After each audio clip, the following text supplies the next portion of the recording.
Mr. Tendernism is in tender trouble. There are a total of 4 trademark applications pending for the word tendernism, and unfortunately, Mr. Tendernism is not an applicant on any of those applications. Now, I'm Attorney Candace. Let's talk about what we can do to help save Mr. Tendernism's brand so he doesn't end up like Ain't She Mama. Remember Ain't She Mama on the syrup? She never got credit. Now, just as a recap for people who may not know Mr. Tendernism, he got his fame here on TikTok after doing videos showing his barbecue falling right off the bone, and he would say the word tendernism. All right, check it out. I'm telling y'all about tenderness. But I'm saying, do that look like? Now, social media has recently been in an uproar because the public has discovered Kenneth L. Harris has filed a trademark for the word tendernism. And so the public is feeling like, hey, someone's trying to steal Mr. Tendernism's brand. Now, Mr. Harris did make a statement on TikTok basically saying he's a black man. He wasn't trying to steal tendernism, but he knew or he feared that other people would try to steal it. So he trademarked it first. He's an attorney. Mr. Kenneth Harris is an attorney. He trademarked it first. He's been trying to get in contact with Mr. Tendernism to transfer over ownership to him, but he's been unsuccessful. Now, the other thing is, when I did my little deep dive in legal research, Kenneth is not the only one who has filed a trademark. Now, Mr. Harris filed his trademark for the word tendernism in 2 different classes. He filed that as early as November 16th, 2025. But subsequently, we have a whole separate person who has filed for a trademark. And guess who that is? Now, we've all heard of the restaurant Destination Smokehouse. But when you check the trademark records, there's a separate company called Diamond Smokehouse who filed subsequent trademarks after attorney Kenneth Harris. And so inquiring minds are probably thinking, well, who is Diamond Smokehouse? Because the white boy we see on TikTok with Mr. Walt, Mr. Tendernism, his company is called Destination Smokehouse. But you know, we do thorough research around here. So let's figure out who owns Diamond Smokehouse. Now, when I did my research on the California Secretary of State's site, when you search Diamond Smokehouse, the owner, as you can see below, is Nicholas Yapriman. Okay. Now let's go search for Destination Smokehouse and see, is it the same owner? All right. So when you pull the formal paperwork for Destination Smokehouse, you can see the name at the top. In the section that says officers, you see the same name, Nicholas Yapirian. So we conclude that Diamond Smokehouse, who filed the trademark for tendernism, is owned by Nicholas, who also owns Destination Smokehouse.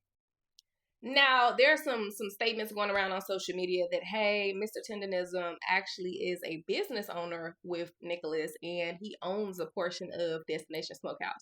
As we can see from the official paperwork, that is not true. Walt, Mr. Tendernism, he's not listed on any of the formal paperwork. The only way he would have an ownership interest in the company is if they transferred ownership shares of the corporation to him, and it would have to be memorialized in writing, some type of contract. He would have to receive the shares, things like that. I'm willing to bet that has not happened. Now, the other thing that comes into play before we get to a resolution is this. The employee-employer relationship is always important when it comes to who owns the intellectual property. Typically, when you work for an employer as their employee, what you produce in your day-to-day duties as a part of your employment belongs to the corporation, the employer, okay? However, if you are an independent contractor, the same is not so. Now, from what I've seen in these videos, from what my intuition is saying, there is no employee-employer relationship. It looks like Mr. Tendernism is an independent contractor. And if that is the case, then Destination Smokehouse, Diamond Smokehouse, what are any of the Destination Smokehouse's affiliate companies, they have no ownership in Mr. Tendernism's intellectual property. None at all. He's an independent contractor. All right. But obviously, we would need more facts and information to fully clarify that. But now let's get to what's the resolution. All right, now let's talk about the resolution. But before we go into the resolution, I would have to talk about Ancient Mama first. So, Ancient Mama, as you can see, this was a black woman back in the day who something very similar to what's happening with Mr. Tendernism happened with her. She was known for making very good pancakes. She had this syrup recipe and everything. And the white people that she worked for stole everything from her, including her image. They slapped it on the bottle of syrup, and it's been selling since the beginning of time. And us as Black people didn't know until recently that this was the scenario. So, you know, we stopped buying it because the whole time we thought, hey, it's a Black woman's face on it. It's owned by a Black woman. Let's buy the Black woman syrup. That's not the case. So the way that Mr. Tendernism can protect his brand, regardless of the current trademarks that are filed for the word tendernism, is he needs to copyright and trademark his likeness. Okay, just like we bought the Ainchi Mama syrup because the black woman was on that, a pretty wholesome looking black woman that looked like she knew how to get down in the kitchen.